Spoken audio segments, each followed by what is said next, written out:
The Best in the World podcast with Richard Parr.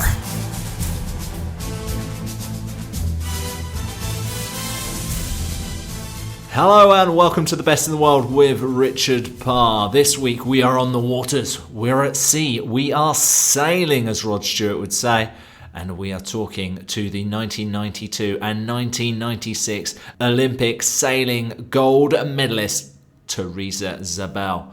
In 1992, Theresa won gold with Patricia Guerra, and in 1996 with Begonia Villa du Fresne. Theresa also won 5 world titles during her amazing career. In 1994, named the World Sailor of the Year as well. An incredible career that she has had. Since then, she's worked in the European Parliament. She has also been a vice president for the Spanish Olympic Committee and is now running the foundation ECOMAR. We'll put links to all of them at the end of the podcast notes, and Theresa also explains where you can find out more about her and ECOMAR at the end of the conversation. Really interesting chat with Theresa. One of the most important things I think in this conversation is when she talks about the disappointment of not being selected at the 1988 Seoul Games and how that actually propelled her to her later success. All of the talk about ECOMAR and how she is helping encourage kids not only to sail but to think about the environment. That's a really good part of the conversation. Plus we talk about how it is working with other sailors and building a team together, as well as the side of the sport which a lot of athletes have to think about, and that is raising finance and raising sponsorship. All that is included in today's Best in the World with Theresa Zabell.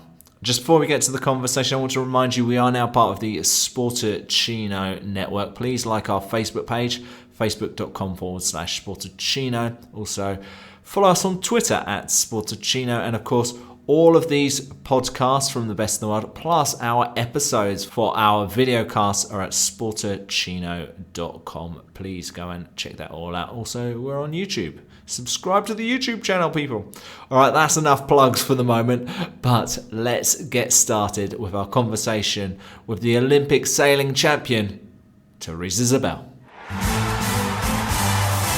The Best in the World podcast with Richard Parr.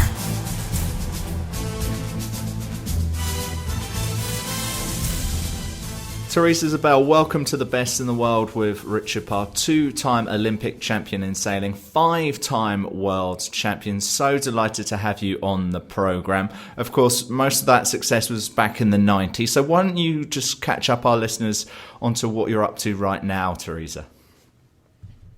Well, now I do quite a few different things. When I gave up Olympic sailing, I started a foundation, which is called ECOMAR.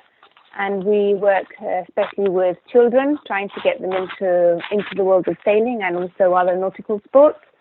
And we do this, to get them enjoying water sports, but also to involve them in the marine world, in the marine environment, and educating them in how to look after our planet, basically, through marine sports. And I also work to earn a living because the foundation is fun. I give a lot of conferences. I do consultancy work with different businesses in Spain and abroad, and I'm on a few boards of different foundations, businesses related to sports world. So yeah, I don't get bored, I can assure you. It sounds very busy. Do you still keep a similar routine as to what you may have kept when you were competing, as far as like morning routine? My routine is a bit more hectic, I would say, because I travel a lot. I used to travel a lot for sailing, but when I sailed, maybe my routine was a bit more. I kept more to a timetable because I used to wake up in the morning, go and do my physical training, and then I would go and do my sailing training. So I had a bit more of a time schedule. now because I travel so much due to my work, my schedule is a bit more hectic. So I find it more difficult to abide to a timetable. But yeah, even so, I always try and keep to as much of a routine as possible, trying to do my physical workout, even though I may be in different places, either here in Madrid, which is my hometown at the moment, or elsewhere. And I still try and keep to my diet as much as possible, and try and do a healthy lifestyle, which is really, really important for those of us that have been top athletes. Oh, fantastic. We're going to go into a bit more detail on a few of those things as we go through this podcast. Are you doing much sailing now, Theresa? I don't do any competitive sailing. I would love to, but the truth is that I really don't find time for it, because all my spare time is basically dedicated to the activities we do with my foundation. And so as all of this is associated with children, then I normally spend all my spare time sailing with them. And this is pretty much basic initiation level sailing. So it's great fun. I sail with kids, sometimes with disabled children or even disabled youngsters or adults. And yeah, it's great fun, but it doesn't really do much competitive sailing because I just basically don't get the time to do so. Did you have like an official retirement of competitive sailing, or did it just phase out? No, it pretty much phased out after a time in '98. I decided that I wanted to have a break.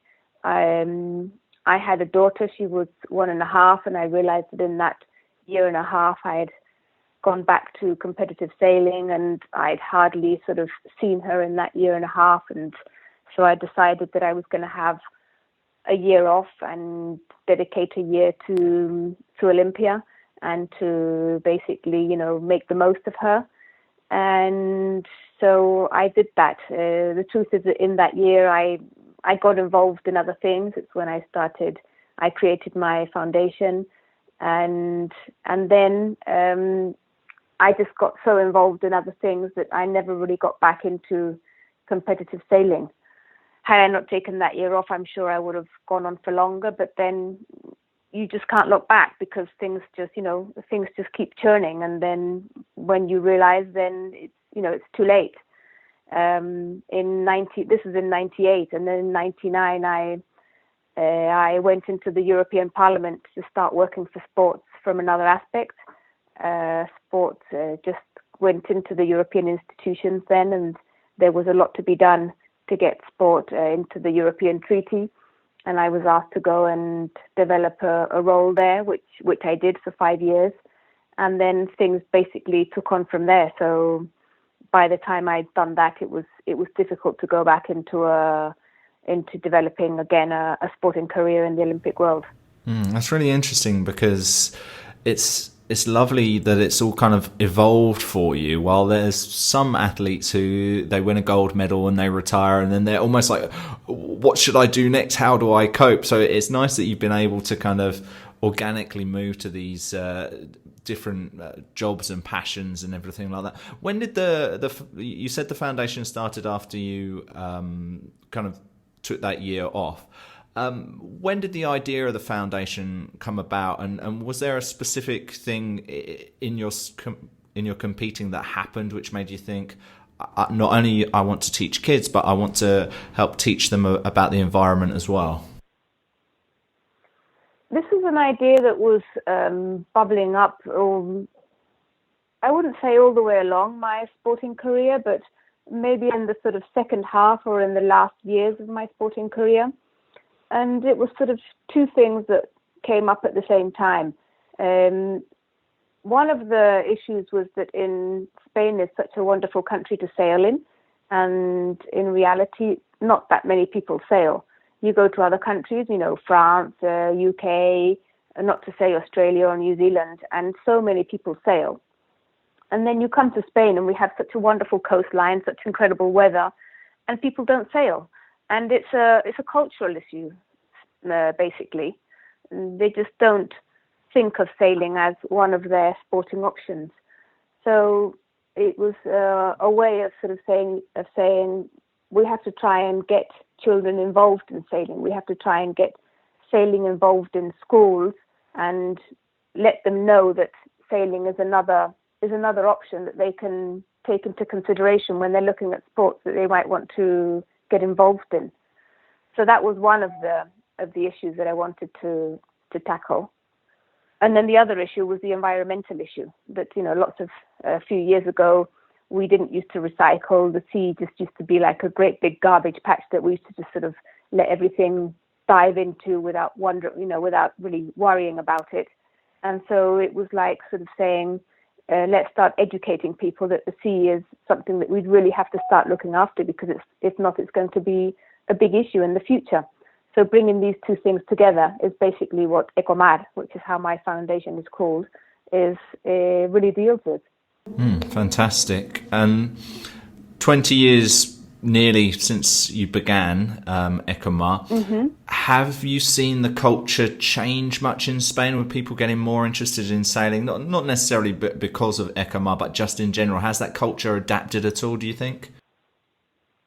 It has adapted. There are quite a few schools now that do sailing, especially after Easter in the summer term. There are schools that do sailing as part of their curricula, which is great.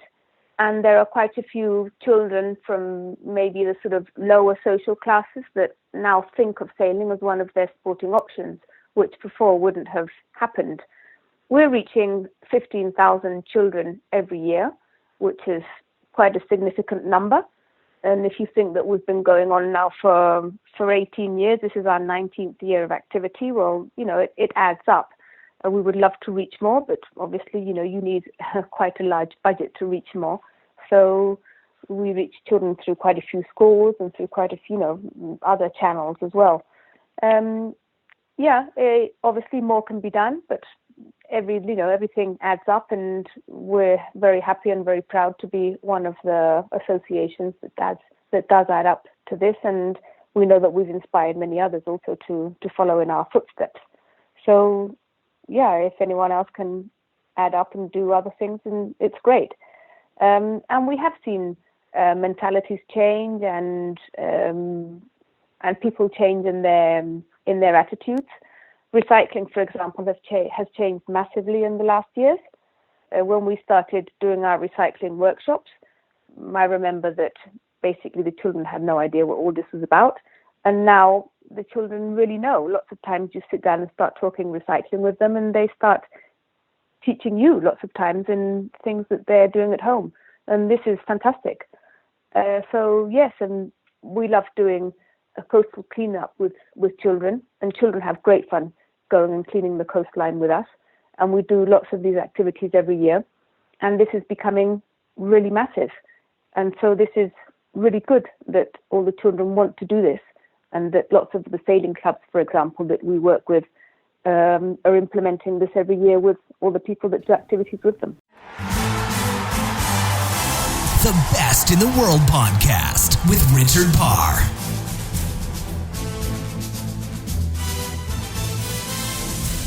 More from Theresa in just a moment, but I want to tell you that today's show is brought to you by Audible. Audible is one of the leading suppliers of audiobooks in the world. 180,000 titles for you to choose from. I'm just about to listen to Andres Iniesta's audiobook. I'll let you know if it's any good in future episodes.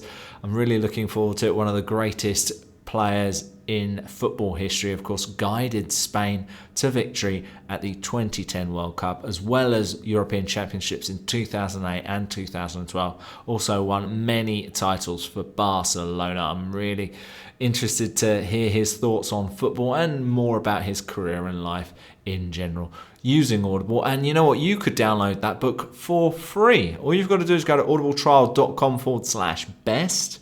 That's audibletrial.com/best. And you can check out their service for 30 days for free. And that includes one free download, which could be that book by Iniesta. Go and check it out. That's audibletrial.com/best. All right, from one Spanish great to another, let's return to the conversation with Theresa Zabell. the Best in the World podcast with Richard Parr.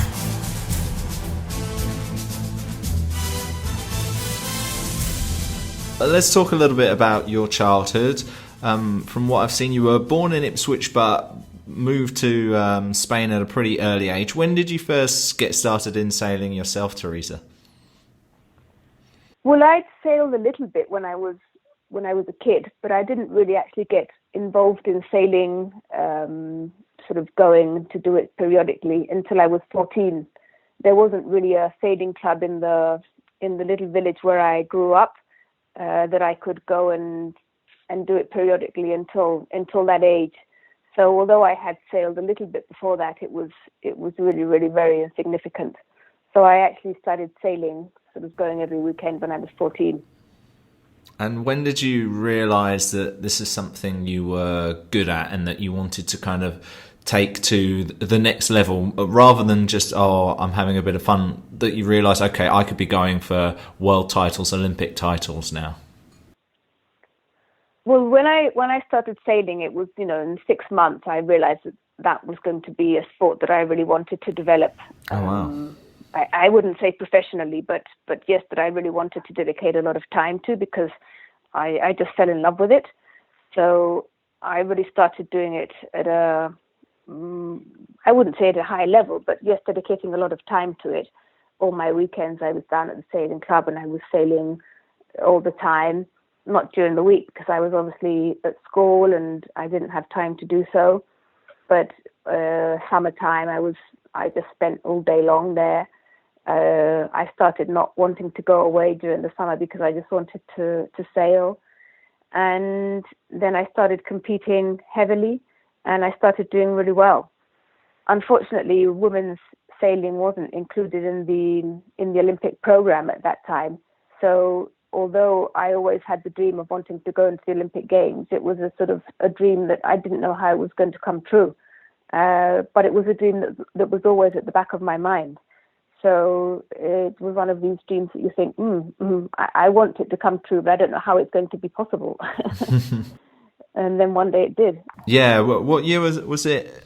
88 that it started, or was it before then? No, 88 it started in the Seoul Olympic Games, but I didn't make it to the Games until 92. Why didn't you make the Games in 88? Was it just a bit too early for you at the time? No, actually, as far as age is concerned, because I was 19 then, I should have made it to the Games in Los Angeles, but the women's sailing wasn't included in the program in Los Angeles because I was performing at a really high level by then. So then after Los Angeles is when they included women's sailing in the Olympic program for the next Games, for Seoul. So I started sailing the boat that they chose for Seoul, and I started doing really well. And in fact, the year of the Games of the Seoul Games, I was fourth in the World Championships, fourth in the European Championships. I actually could have won them both, but it just didn't turn out that way. So anyhow, it was still a great result. But in the trial process that we did here in Spain, I did really well also. But suddenly my federation decided to send somebody else, which is something that, quite honestly, I never understood. But that's just how things work out sometimes. And it was a really big letdown for me. And in fact, I gave up sailing for a few months, and it's probably the biggest sports crisis I ever went through. And not going to Seoul has been the biggest letdown I've gone through in my sports career. But then I overcame that and went back for the Barcelona Games. Yeah, and of course, great success there. We'll talk more about Barcelona in just a moment. Why do you think they didn't select you? And was there any appeals process or anything like that? Well, I tried to appeal, but because our trial process was so little time before the Games, then it was basically there was no time to do this. So there was nothing to be done. it was one of these sort of really weird situations where it was just done and you just had to put up with it. Because by the time I got any answer from anybody, the games had passed. So it was just too late. And, I think there's always quite a bit of, there's always issues around some of the trial processes and in some of the games in many countries. And this was one of the ones that we'd had in Spain. And yeah, it was a pity. It was still something that comes up every now and again. And I think many people didn't understand it.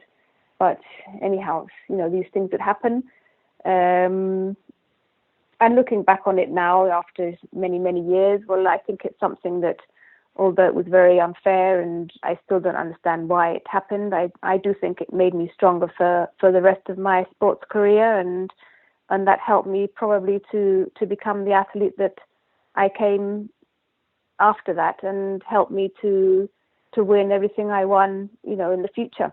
And so, well, you have to look on the positive side of things and not bask on the negative side, because it doesn't take you anywhere. Yeah, it's interesting. On the podcast a few weeks ago, we had Emma Snowsill, the triathlon Olympic champion from 2008, and she went through a similar process both in 2004 and 2012, and it did actually help propel her and make her perform better. You said you took a few months off there, Theresa. What then kind of reignited your passion and your desire to go for the next cycle, to go for 92? Was it just, all right, I've taken a bit of time off and I'm ready to go again? Was there something that happened? What made you make that decision?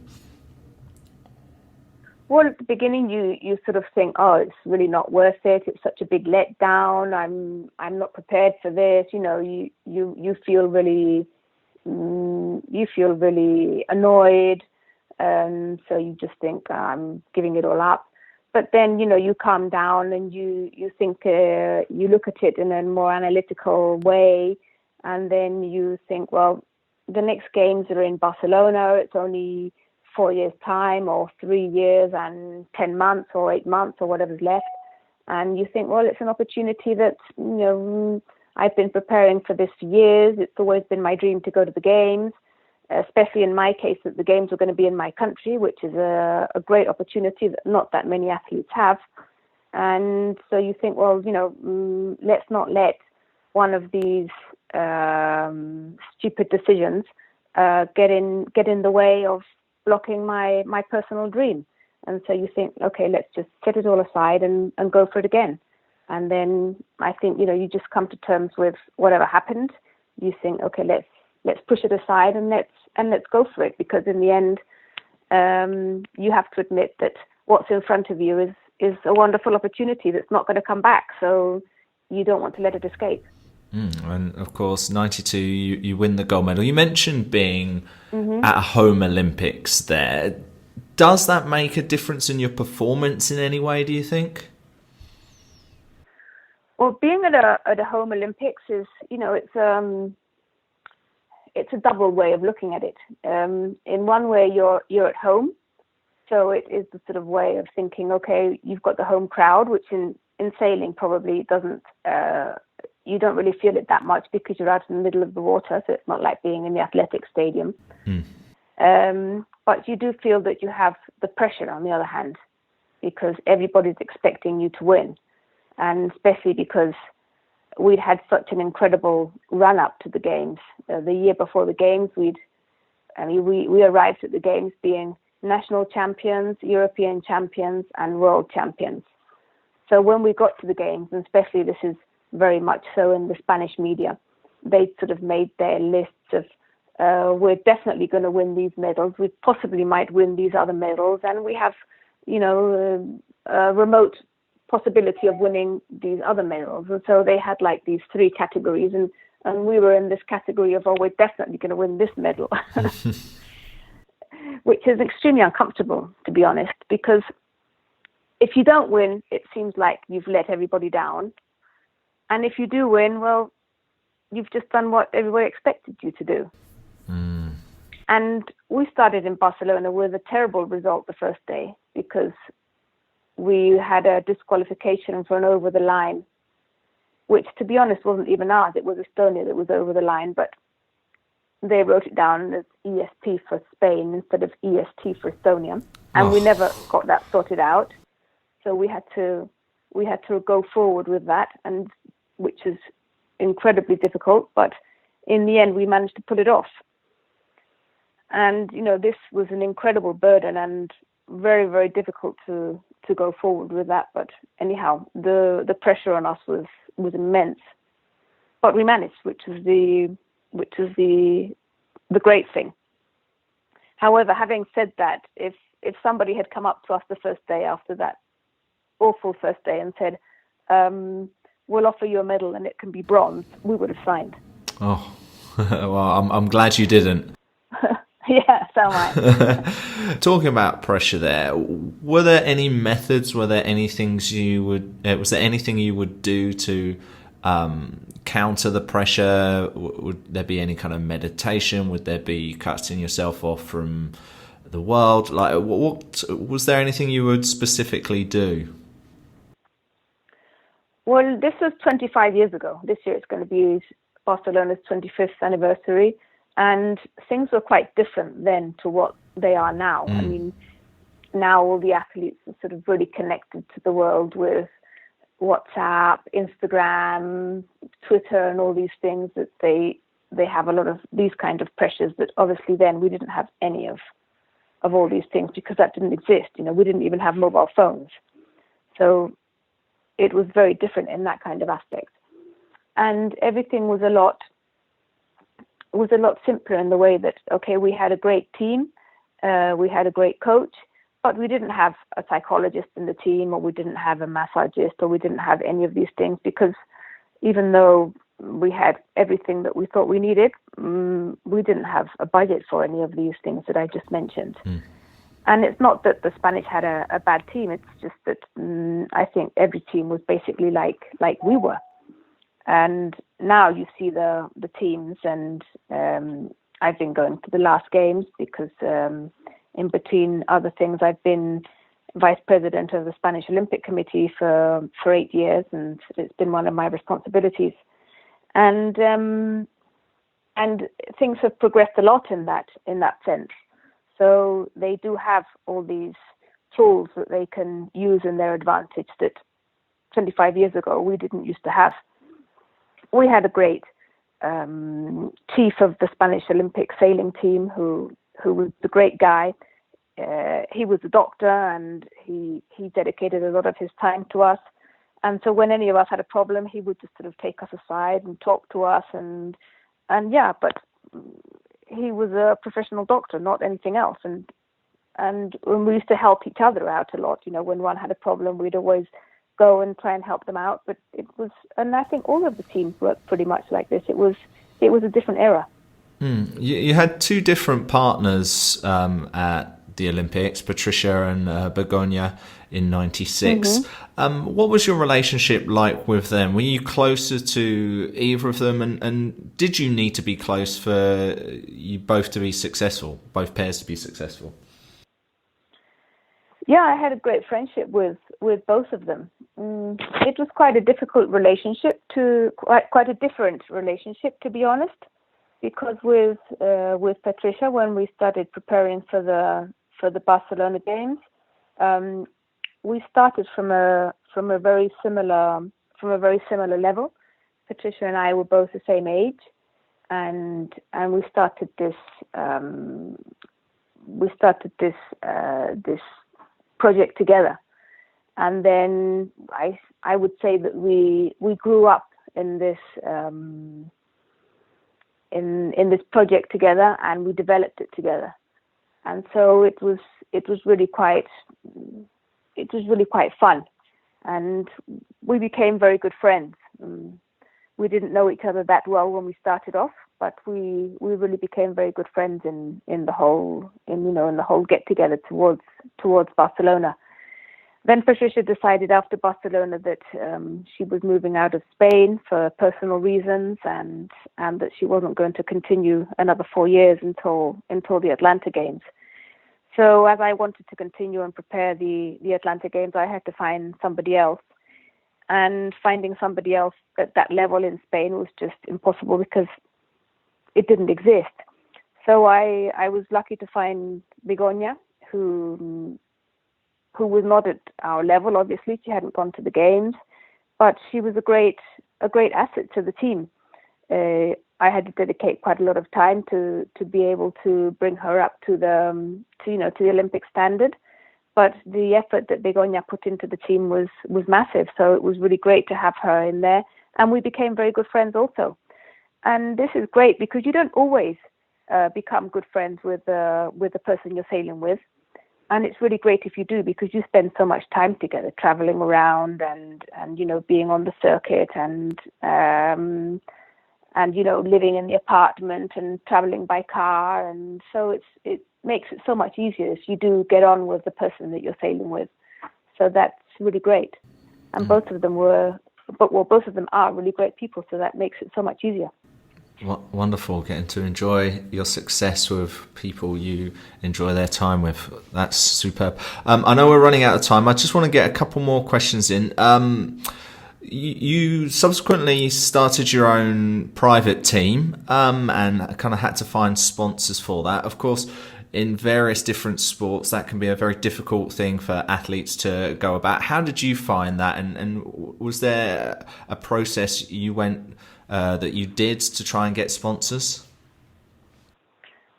Yeah, after Barcelona, it was quite a curious process because when the games finished here, it was as if the world had finished in the sporting world for a few months. Then everything sort of regained its normal momentum. But for a few months, it was as if the world had finished, and wanting to do something in the sporting world, people would sort of look at you, sort of saying sports, but that finished on the 4th of July when the games finished, So you'd go back to the companies and sort of say, no, but I want to continue. There's another Olympic Games in 4 years' time, Atlanta, and they would look at you sort of as if you were gone crazy. But yeah, after a few months, everybody became active again, and they started becoming enthusiastic. And yeah, I found that everybody became really great, and I found quite a lot of support, especially private support. And I was lucky enough to find really good sponsors that supported me to go to Atlanta, and we created a really great team. So it was great to get there with the private support, and then after some time, the public support came on board as well. It took some time to regain the momentum that they'd lost after Barcelona. But the good thing is that everything that was put in place for the Barcelona Games, even though it took a few months to get in place again for the future, it is still now in place after 25 years and it's still working. So I think this is really positive for Spanish sport. Yeah, no, that's absolutely fantastic. Well, it's been so good to talk to you, Theresa. Thank you so much for giving us the insight of a 2-time Olympic champion, 5-time world champion. Just before you go, why don't you tell us where we can find you on social media and also where we can find and learn more about Ecomar, please? Well, Ecomar can be found on our website. It's www.fundacionecomar.org. And we're also on Twitter, on Instagram, and on Facebook with fundacionecomar.org. And my personal webpage is tzabell.org. And I'm also active on Twitter, Facebook, and Instagram with tzabell.org. So happy to welcome everybody there. And thank you very much also. It's been a real pleasure talking to you. Yeah, thank you so much, Theresa. It's been so good to learn from you on this program. Theresa Zabell, thank you for being the best in the world. Thank you. Bye. The Best in the World podcast with Richard Parr.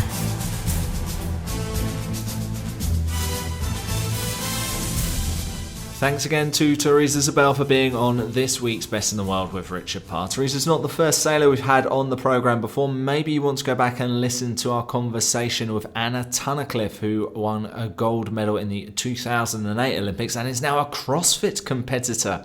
Yes, quite the change, and we discussed all of that on the podcast.